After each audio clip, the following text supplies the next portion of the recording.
protect your soul.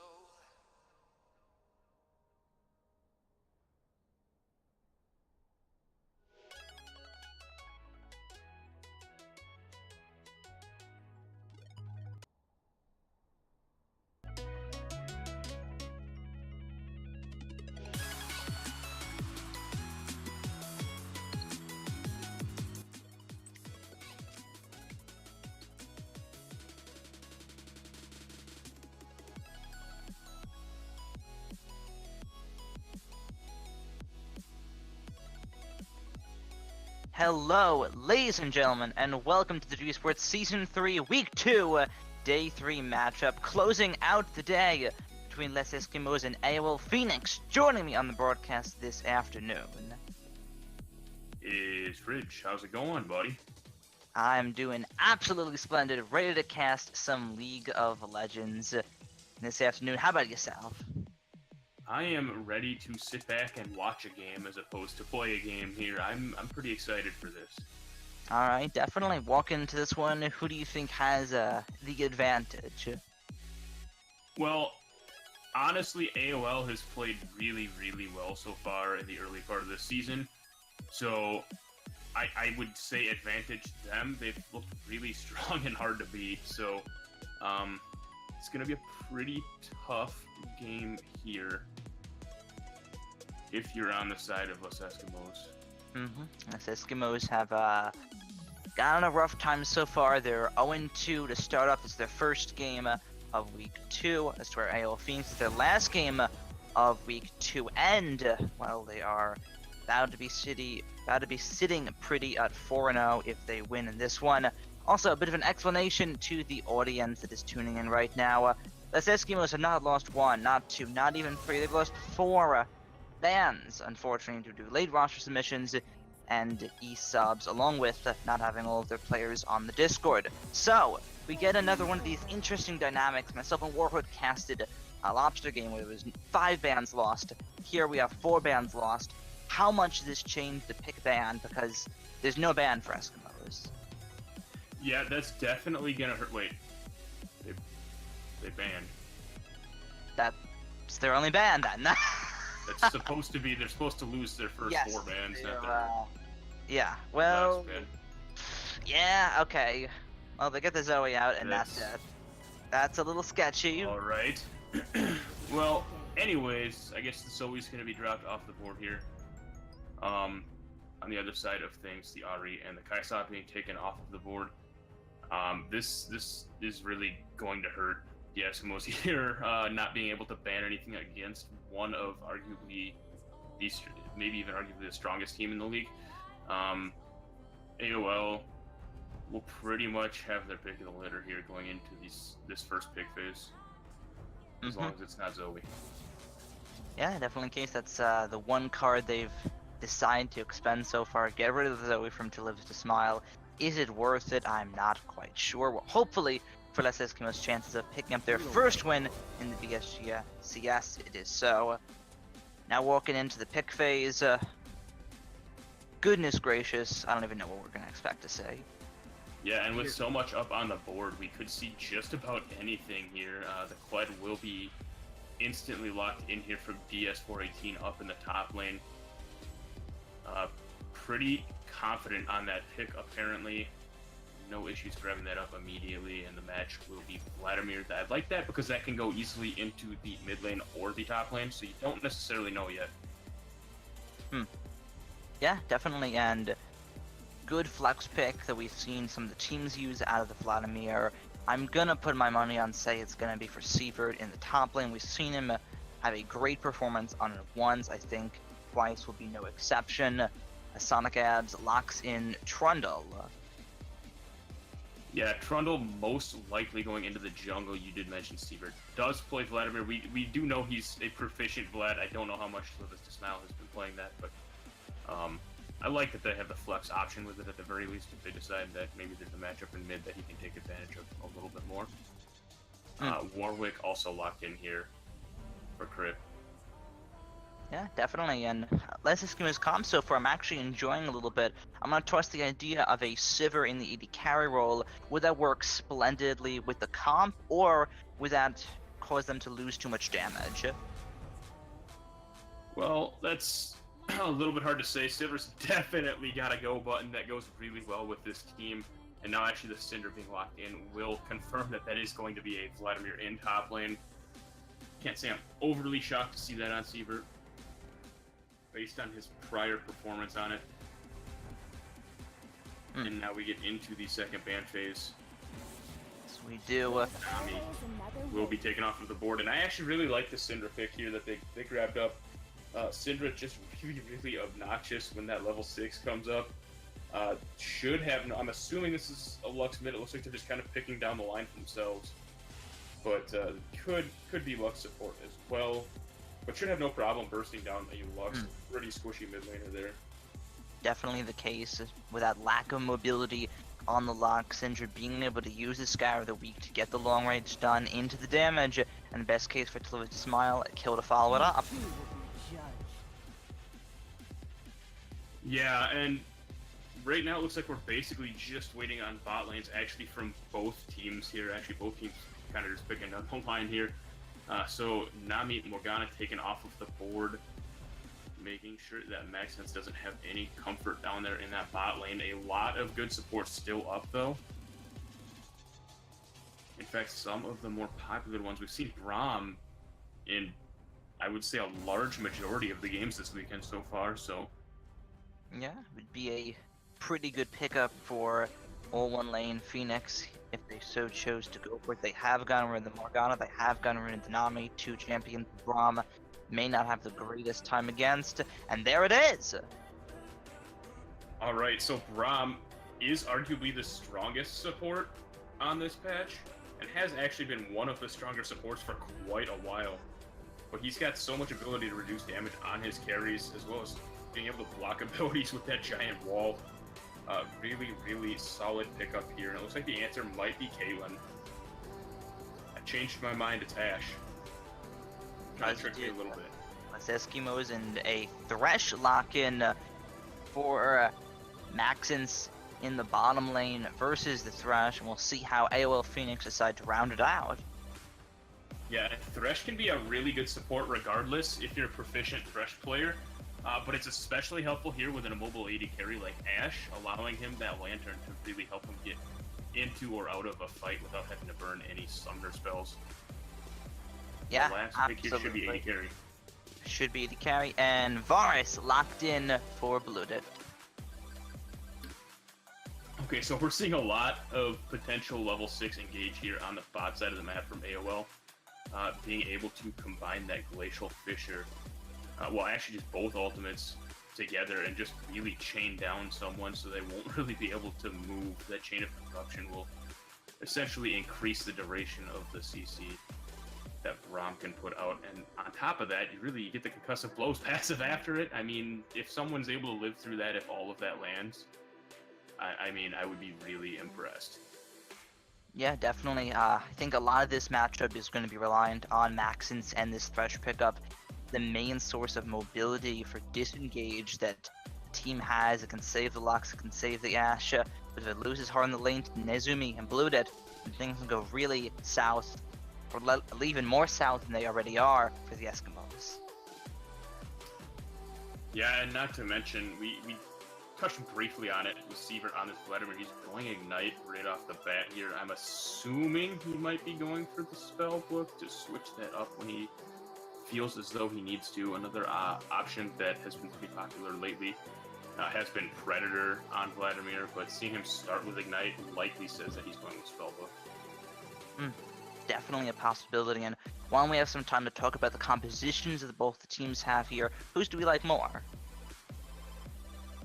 Well, there's some pretty good pick potential here for Les Eskimos. Being able to lock down a target with Ashe Arrow, Thresh Hook, Lux Snare. But a lot of this is going to be pretty reliant on taking down one target and then following up the rest of the fight. On the other side of the map, we have a pretty hard team fight comp Trundle will be able to basically take the tanky stats away from what will probably be Warwick with the team fight, and Syndra can pretty much just burst out Ashe or Lux. And we already touched briefly on the CC that can happen out of the bot lane duo here. Take that into a team fight and combo that with the ultimate that Vlad can toss down to increase the damage that all his teammates are able to do. Very, very devastating team fight potential here from AOL. Absolutely scary stuff. I'm gonna have to second that notion for sure. I feel like while Les Eskimos do have a good comp, they have initiation with the Enchanted Crystal Arrow.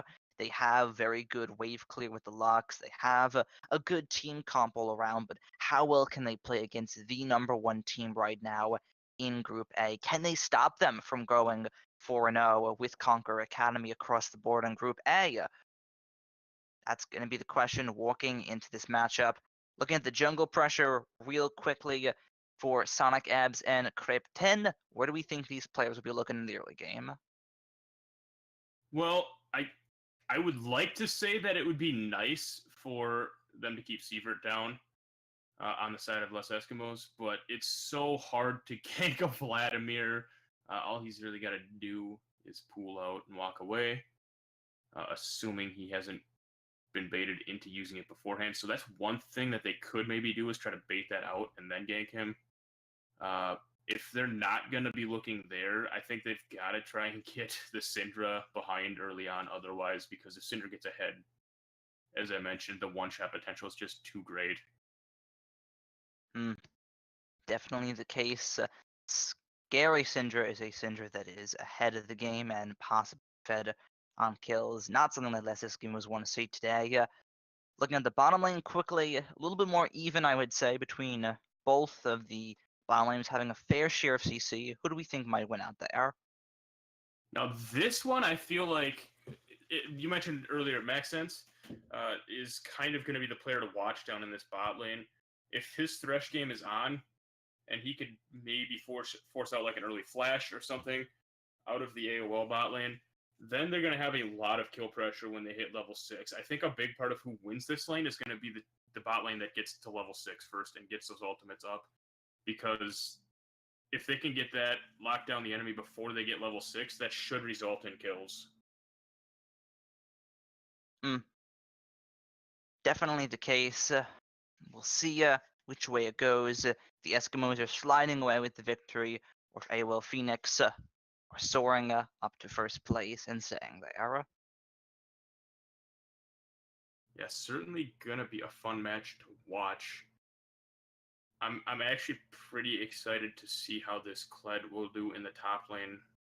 We talked about Seifert's Vlad, very, very strong, but Kled, no slouch of his own. Going with that Conqueror rune, a lot of potential damage output, and I think he's actually got to get Seifert behind somewhat early before he's able to get those Qs leveled up and make them on such a short cooldown that it doesn't really matter if he takes damage.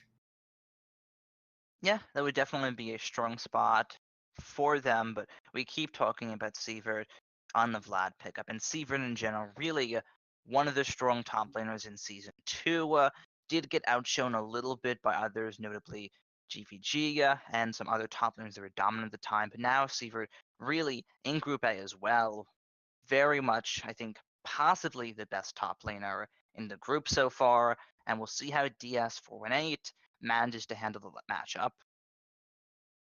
Yeah, absolutely. And it seems like the meta's really kind of shifted into Sievert's favor. He seems to like these bruisery top laners that he can bully enemies with, whereas before, I mean, tanks have been pretty relevant for a while up until more recently.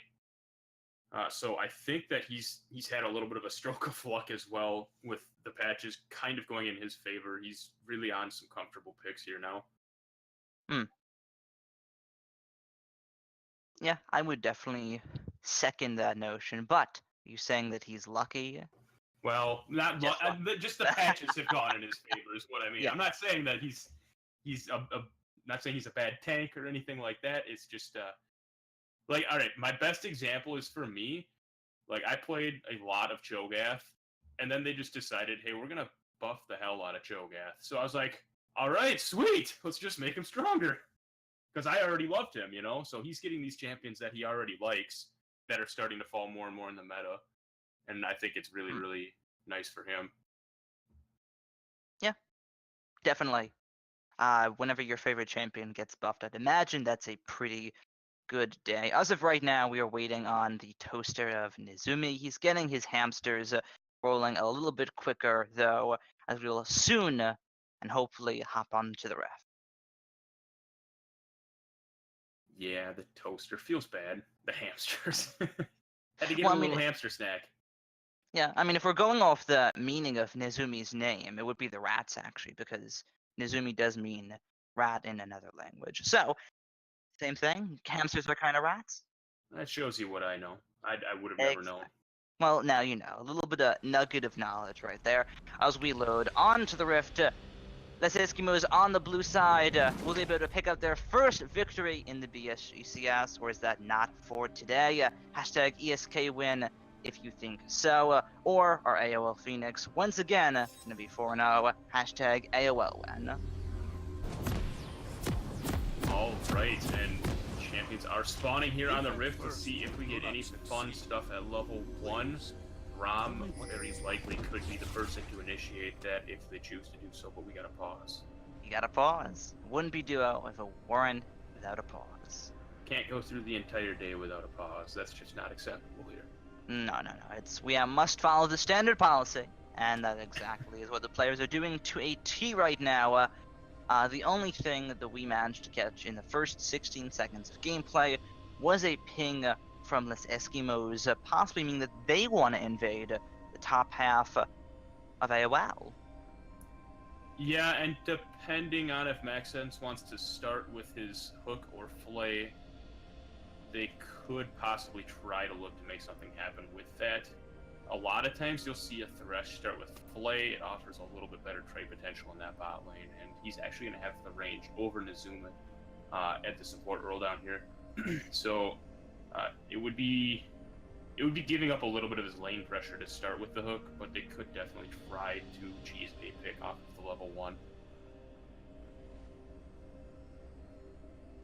Definitely a possibility. I think if you start with the flay or the hook, it's not bad, but against a Braum, probably a little bit more safer to go for the hook over the flay, albeit depends. Do you know if AOL are going to invade the same side? Do you know if you're just going to catch one man off?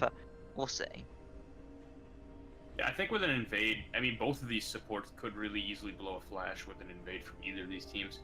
So, at the very least, that may be what they go for. And if they do get that off of Sievert, I would anticipate a decent amount of pressure in that top side of the map from Crepe in the early part of the game here.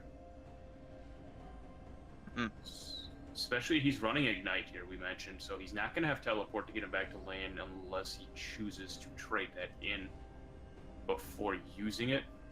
I believe, what is it, 2.5 minutes before you're able to trade it in? It's not really that long, but if they can get him off of that Ignite early on, that could really relieve some of that pressure he's able to put on Declet up here in the top lane. Alright, and we do load back onto the... Thankfully, that wasn't a long pause at all. We've had a couple ones that have stretched on for some time. That one, thankfully, was not a long one at all. Yeah, and it looks like it's a relatively standard start here from both teams. And Crip showing off that back animation a little bit. Yeah. Standard, kind of standard 5-point start. Yeah.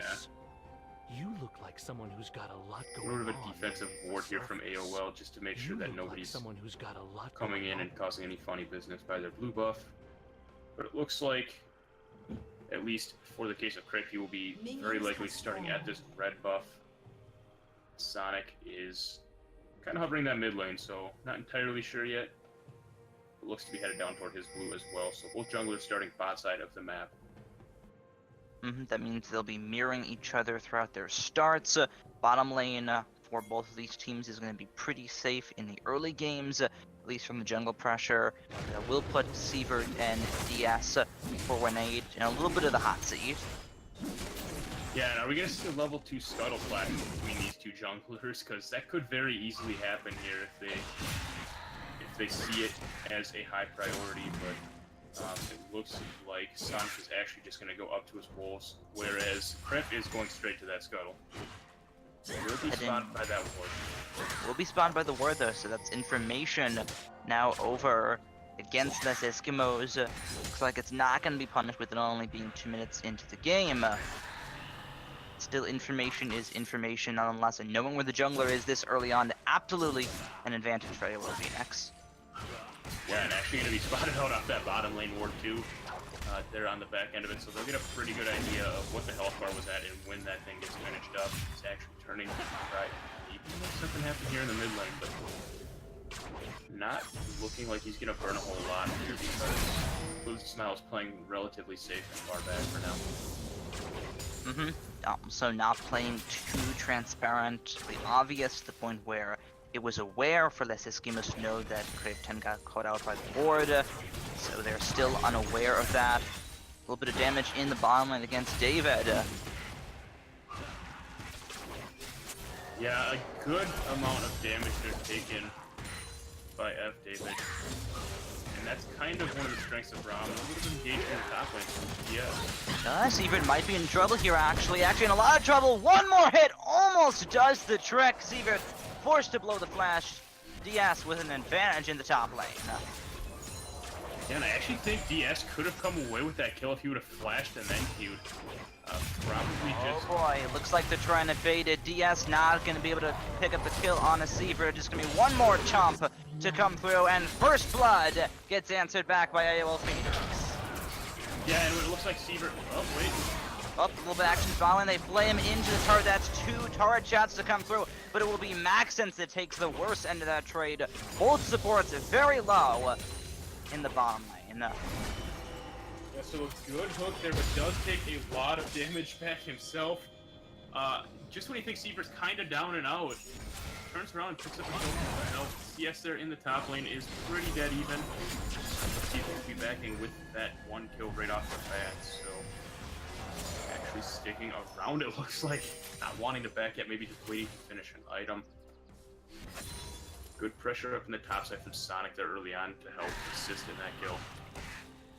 Yeah, definitely a little bit of aggression. Once again, Sievert doesn't have the flash this time, does have the Sanguine Pool. It doesn't look like DS is going to go too far underneath the turret, so Sievert just gets the recall. Yeah, and it looks like with the Longsword and the Rejuve beat here on DS, he's very likely going for the Tiamat here first, which is pretty standard on a Kled. We've got the Hextech Revolver here from Sievert.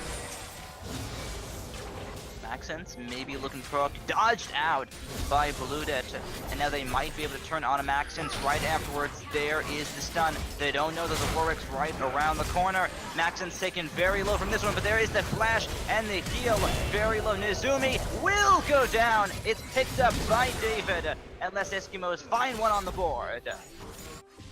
Yeah, so I was actually wondering if Crick was going to go in there. He did kind of sit there for a little while, but... May not be done just yet. Now up in the top lane, Sievert with some good damage. The mount isn't there at all. The damage to try and turn it back around, though. Sonica is able to get out of that one, but it's still pressure once again in favor of AOL Phoenix. Yeah, so we're seeing actually a lot of pressure from Sonic up here in this top side.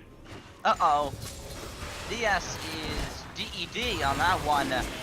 As Les Eskimos in a little bit of trouble up on the top half, and they will answer with the Ocean Dragon. Yeah, so we do have this break to recognize what's happening in the top lane. Jungler's spending a lot of time up there, so I'm gonna go bot lane.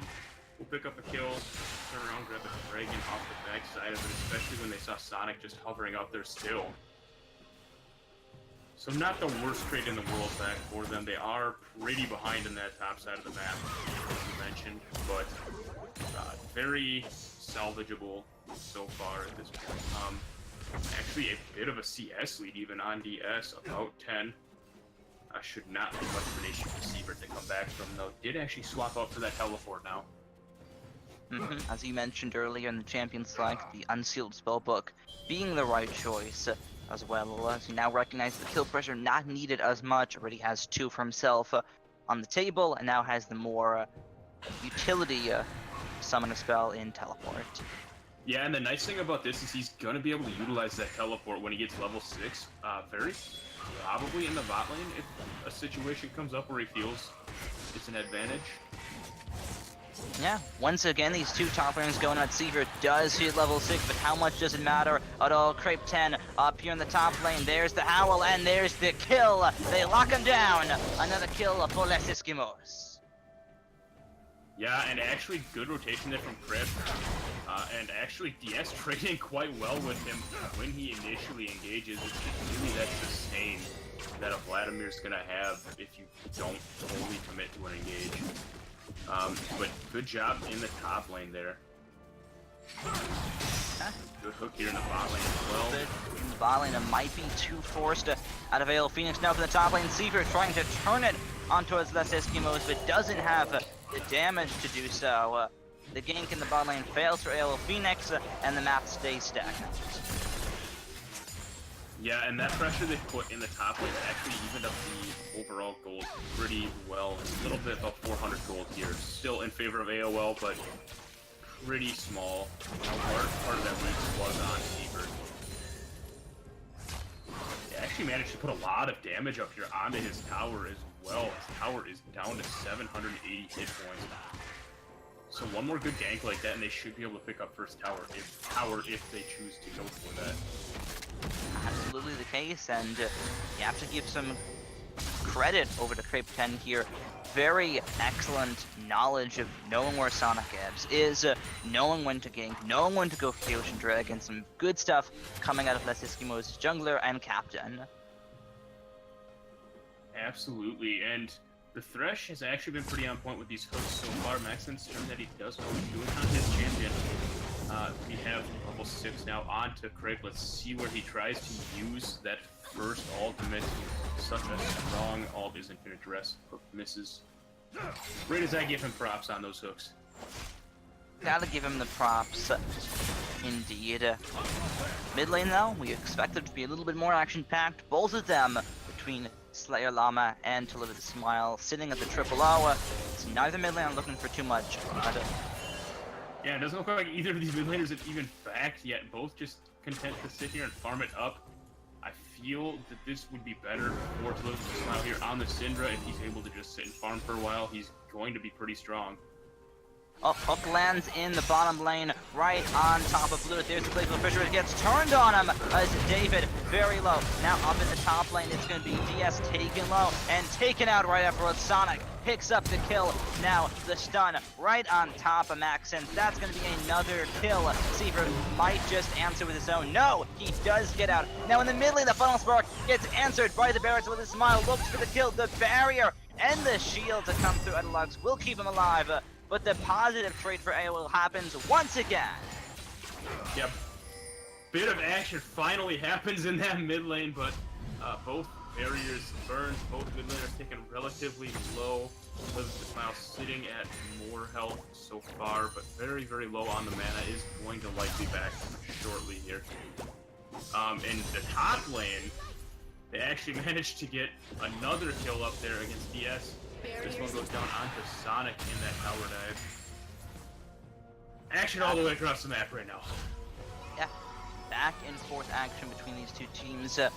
Unfortunately for Les Eskimos, it's not a definitive advantage in the favor of AOL Phoenix. It's still looking good for them, but the gold lead by no means atrocious against Les Eskimos at this stage in the game. No, not by any means an insurmountable gold lead. I think that gank top lane earlier from Crip certainly helped to keep DS in this lane. But man, the continued pressure here from Sonic is really, really making it hard for him to get anything going. Absolutely. Both of the junglers playing the map pretty good so far. We'll see which one play it better though. Seavert looks like he once again will be the point of contention. Eskimo's looking for the dive up here. There's the Howl. The Sanguine Pool dodges out on the Infant Rest, but will it be enough to keep him alive in this dive? I don't think so. No, it's not. And now in the bottom lane, damage onto Nezumi. It might just get answered right back as Maxence will go down. That's the second kill for Blooted. Now back in the middle lane.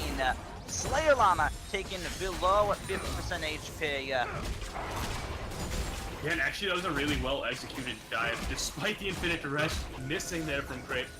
In the top lane, a little bit of scare there happening in the mid. A little bit of careful stuff, and Unleashed Power will not kill Slayer Llama through the shield, but it will take him even lower as AOL Phoenix take the second turret of the game in the bottom lane. Yeah, so that play pretty much started here with the top lane tower dive. Really good job there to basically secure the first tower was what they were going for before they lost their bot turret. Not long after that, a lot of action in the bot lane as well, so yeah, there for ganking. That's a deadlock. No questions asked about it. Very close to Live a Smile, almost gets turned on, but has the damage and survivability to answer back with a kill. Yeah, almost a great job there from Slayer Llama to turn that around, but not quite. The Astro does go wide, but... Yep, looking underneath the turret here, it will actually be enough for the blue suede shoes for To Live to Smile to get out of that one. Yeah, looks like yes, maybe overstaying a little bit here. He's getting poked out pretty nicely. Crape 10 might be caught on the side. The volley will dissuade any attempts from AOL Phoenix. They're not going to push on anymore unless Eskimos have to defend their middle tower. Yeah, and they've got a lot of people here in this mid lane, but meanwhile in the top lane, Seaver's just kind of having his way on that tower. Yeah, he is, and it's a 1v1 between the two. Not looking too bad for DS418. Seifert goes underneath the turret. There's the Sanguine Pool as the turret aggro drops, and so does DS. Yeah, and that was actually a really awkward Hemo play because it was right as Scarl was bailing out on Kled up there. Actually dodged out because of it. Does not make a difference in the end, though. Did swap back to the Ignite not long ago and used that in that tower dive there to finish up DS. Looks like he's just going to back off after that. He knows that some enemies might be heading up his way soon. But at the end of the day, nobody there to follow up. I think Crape 10 might be in a little bit of trouble here. There's the Chain of Corruption, there's the stun, there is the reduced healing, and there will be the kill. The flash from Blooted, one more would do it! And that is another kill for the Varus. DS might try to answer back, but it's a little spooky to go in the own jungle of less Eskimos. Oh, the ward there catches him out, but... Wait, hold on a second, the flash away, and To Live to Smile with the outplay, with the flash, the moves in the jungle, but does he have the moves to get out of this one with DS right on top of him? The barrier keeps him alive for a little bit longer. He does get out, and Sonic Abs picks up another kill. Yeah, and it seemed like DS just saw the low health bar there on To Live to Smile, and great hook here in the bot lane. Yes, even in a 1v2, we've seen him work this out before against a level 7 Thresh and a level 9 Ashe. Can he survive the flash box, the volley, the empowered auto attack? It's not going to be enough. Sievert will be able to get out. Another awkward Hemo play that unfortunately for Sievert, I don't know if he maybe accidentally fat fingered the button, but that is going to go on cooldown here. And we got a pause. A summoner has disconnected. There's likely going to be a pause here, as Nezumi appears to have disconnected. Or, yeah, Oh, he's back. okay. So maybe it's the brief little leg spike or something. Possibly. Fortunately for AOL, they're not losing their support today. Nezumi doing good in the game so far. 0, 1, and 4 on this Braum pickup. And right now, it doesn't look like Les Eskimos have a definitive answer to this pressure against AOL Phoenix. What should they do before it skyrockets out of control? Well, right as you say it, a little bit caught out is Slayer there in the mid lane. That Unleashed Power is starting to do a lot of damage now, 2 points into it. And they're going to try and turn something around here in the mid, but looks like they see Sonic show up. with Televis to smile, and you're just gonna back off, not wanting these straight up 2v2, recognizing they're a little bit too far behind for that right now, maybe. Yeah, definitely, and answering the question right there, not that. You certainly don't want to get the Syndra ahead more than she already is. The gold lead 4,000 now in favor of AOL Phoenix. The Eskimos is looking more and more dire for them by the minute. Sonic looks like he might have caught DS out here. There's the chomp, there's the scatter, there's the damage. There's no way he gets at this one without the flash. And another kill. Wait a second. Hold on. Maxence is going to keep him alive for a few seconds longer. The Winter's Bite not going to land. And they reel him in underneath the turret. Wow, great Thresh Lantern there. Saves DS and actually turns into a kill as Mizumi chased a little bit too hard. Actually, the Rift Herald here was picked up by Sonic just a little bit ago, and he's going to have that to be used pretty much whenever he sees that advantageous moment. Goodness gracious. That was a little bit of a crazy play there. Right as you say, yeah, you gotta burn that flash. Actually, a really, really solid play there from Maxence to save his teammate. Yeah, definitely good stuff. We were talking about Maxence before, how the presence, how to come out of the laning phase. It didn't. Now we start to see it come in the team fights. They're saving the teammates with the Dark Passage. Maybe even finding a couple of kills down the line onto AOL Phoenix, but they are traveling as a pack. That's not going to be easy. Yeah, and they may actually catch up Kraft here taking camp. Yeah, Crave might be in some trouble here. So might just be the rest of Les Eskimos. There's the chain of corruption. There's the damage. Maxence, if he can save himself, he can save his teammates. And the same will be said there. Now in the jungle, a shutdown onto Live Is to Smile. As Slayer Llama finally picks up a kill, but goes down for it as well.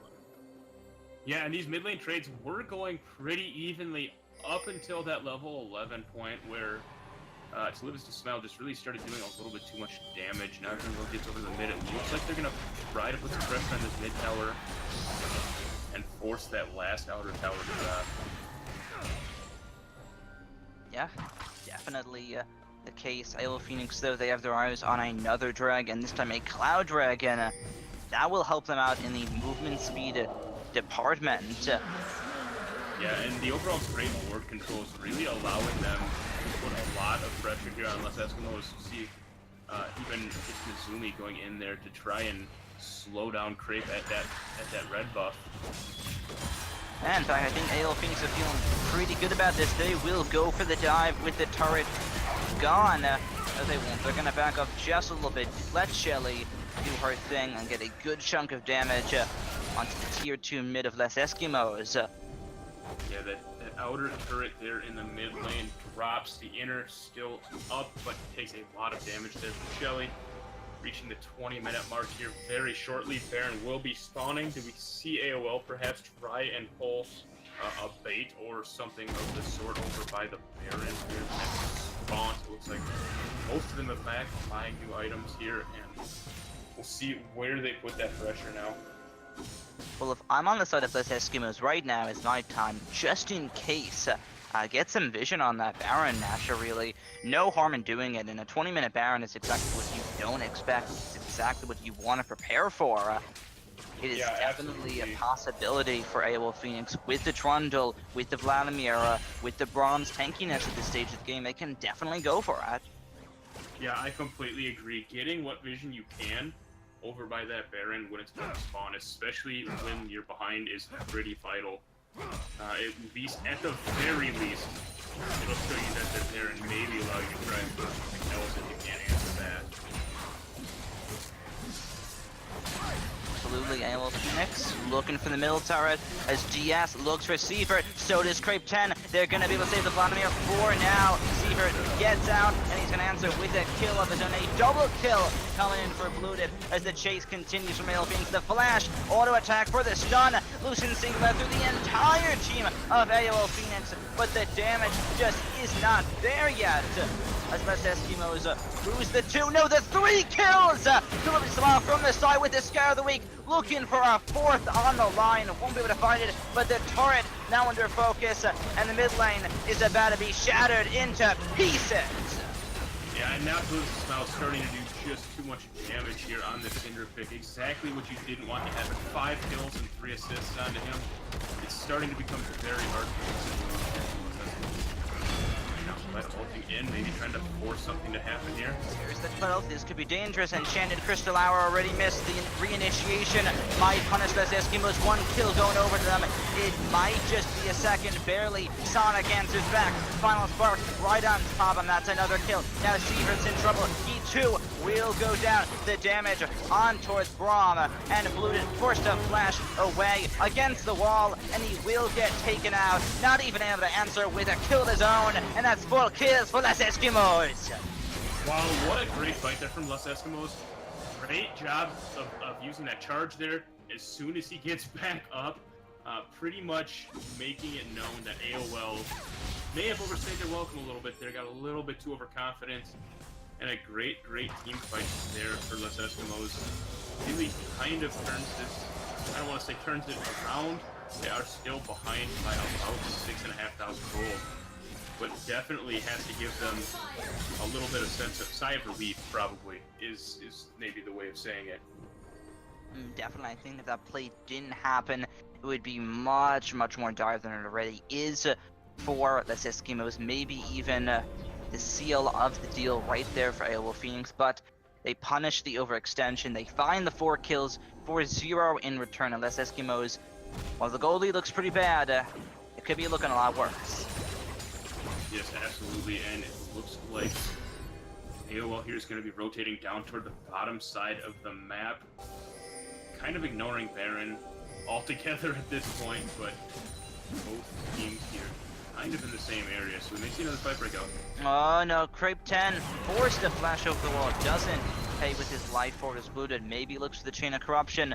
They're gonna try and peel off of this one. The Kled's right on top of him. A Final Spark to be lined up perfectly for Slayer Llama here, and Blooded goes down. The arrow won't be able to land on Stark, but that's 2 kills in favor of Les Eskimos so far. It might just be a 3rd. There it is, as Maxence picks up another. AOL Phoenix are on the wrong side of the map. Sievert, now the next one to follow, will not be able to answer with the kill of his own. And Les Eskimos, another 4 kills on the board. Yeah, and they're really starting to turn these fights around against AOL. We're seeing a DS who's then teleport up in the top lane, gonna try to get that inner turret before the members of AOL come back up. They are starting to respawn now. And it looks like they're all going to respond up in that top lane. Will Not they before that drops, respond in time? No, they won't. That's just going to be DS walking out of there scot-free. And the gold lead, we were talking about before how dire it was, how bad this was looking for Les Eskimos, but it's much closer to even now. Yeah, it's definitely great turnaround there from Les Eskimos. These past couple fights really going heavily in their favor. It does not necessarily change the fact, though, that they don't have an inhib tower, so their map control is not necessarily the best as of yet. They've brought themselves back into this game pretty nicely, though, with these past couple fights, and they just suddenly, it feels like they just, something sparked in their head or something. They just suddenly started playing these fights really well as a team. Absolutely the case. Les Eskimos now in a position to possibly come back against AOL Phoenix. They've gotten 8 more kills than before, but either way, AOL Phoenix will be taking the Ocean Dragon unless Slayer Llama can come up big with his steel. There it is! Not enough damage as Sonic Adams picks up the 2nd Ocean for his team. Yeah, and we actually have a lot of dragons over here for AOL. If this does come down to a point where Elder Dragon becomes a thing, you would definitely not want AOL to grab that up if you're Les Eskimos with the 3 drakes that they already have. Well, here's the thing. As of right now, the 4 triangles have spawned. There have been no infernals and no mountains, and That is really nice. yeah, not to discredit the ocean and the clouds, but if you're looking for what's going to give you the advantage in the team fights, the advantage on running down the objectives, that's Infernal Mountain. That is not the ocean and the cloud dragons. No, and I completely agree, but the extra movement speed that you do get from those drakes and the extra sustain is going to actually really help in engaging these fights that AOL is looking for later on. And actually, it looks like the next dragon is a Cloud Drake as well, so if AOL does manage to pick that up, that's, I mean, while you mentioned the combat drakes not on the board this game really at all, so, I mean, not the end of the world though if AOL has that engagement looking for with that extra movement speed. And Elder can double it, so. Yeah, definitely some scary stuff either way, but AOL Phoenix getting pressured down on the middle turret. Best case scenario for them here would be a possible Lucent Singularity into Final Spark out of Slayer Llama, but Blooded safe in the back line's not gonna let that happen. Yeah, and actually something we should maybe make note of here, DS has finished the Black Cleaver and Titanic Hydra now, so he's gonna be looking to get onto that back line and really take out probably Blooded in these fights. And he should be able to do that relatively quickly if he can get a flank with his charge. Could be. In fact, Sievert has to be pretty careful. For the majority of the game, he has not won these 1v1s between himself and Diaz. Does indeed not go for the fight. There are a lot of members of AOL Phoenix down this bottom lane. Diaz might be in a lot of trouble.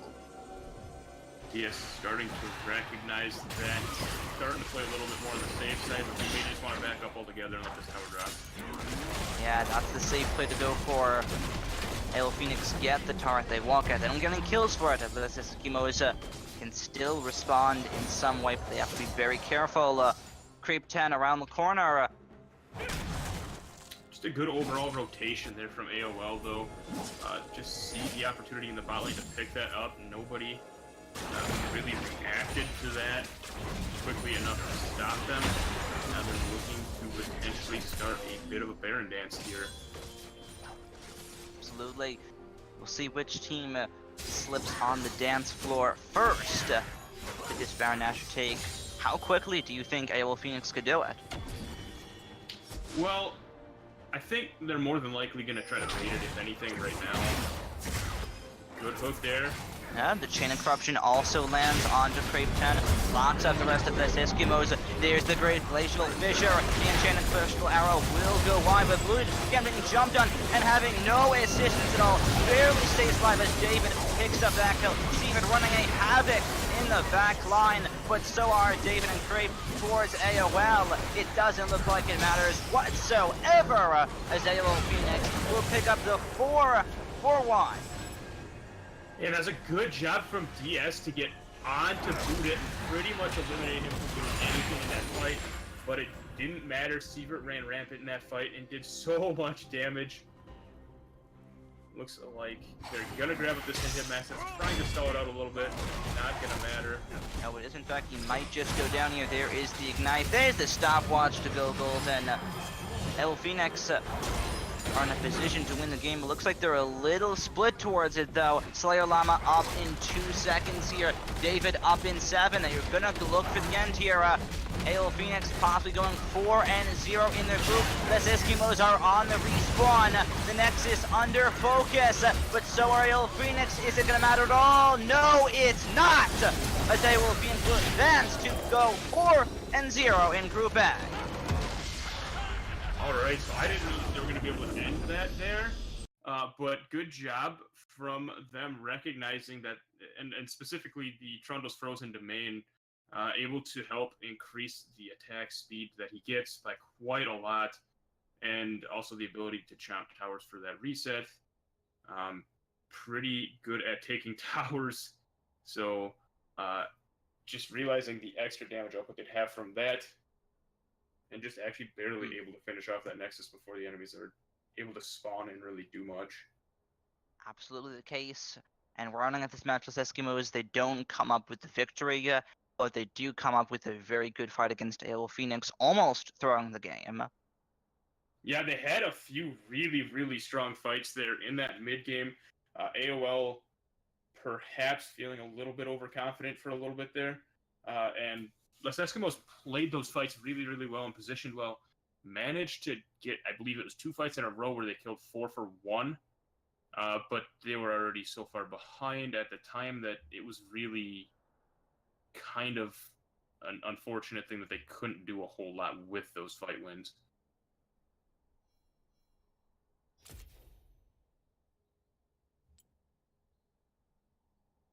Okay, I guess we're going to take a look at the damage charts here. Definitely. Okay, so let's look at what we have here, and there is a good chunk of damage out of both teams. In fact, not so much out of David on the Ash pickup. Had a rough time in the lane phase, but Slayer Llama doing good on Lux 19,000, almost matching the 20.7k of To Live Is to Smile. Yeah, and actually, he was trading pretty evenly in that mid lane up until I mentioned about level 11 when that second level went into that ultimate for To Live Is to Smile. Then he was able to just do too much damage in such a short amount of time that it was pretty hard for Slayer to come back from it.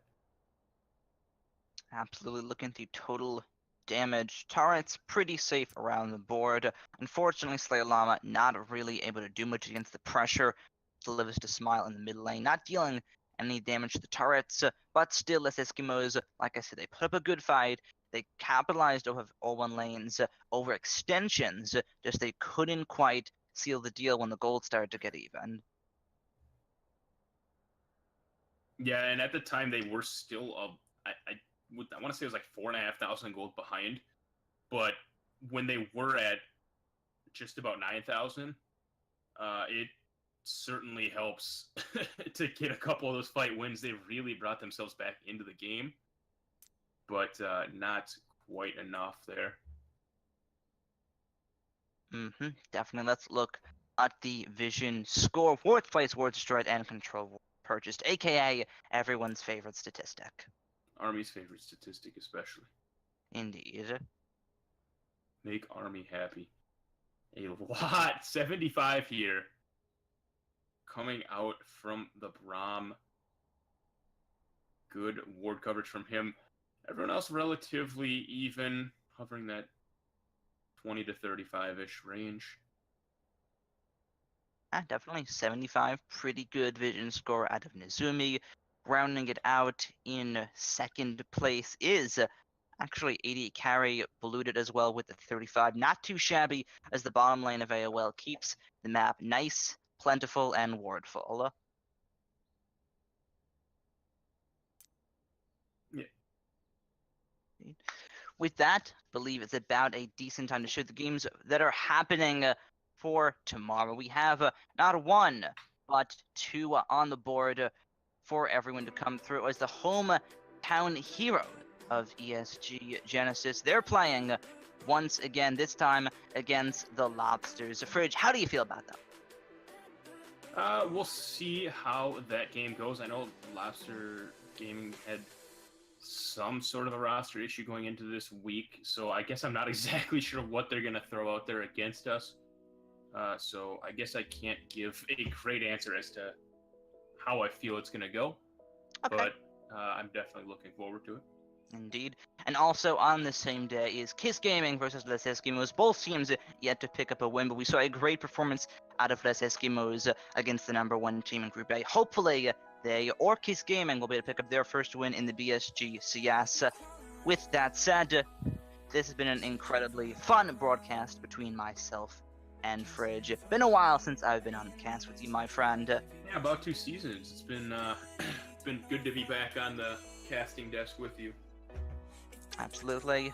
That is my incredible color caster, Fridge, and captain of ESG Genesis himself. I was your play-by-play Shuno, captain of Enigmatic Gaming, and of course, the man behind the camera with the superb camera work of the season, Warhood himself.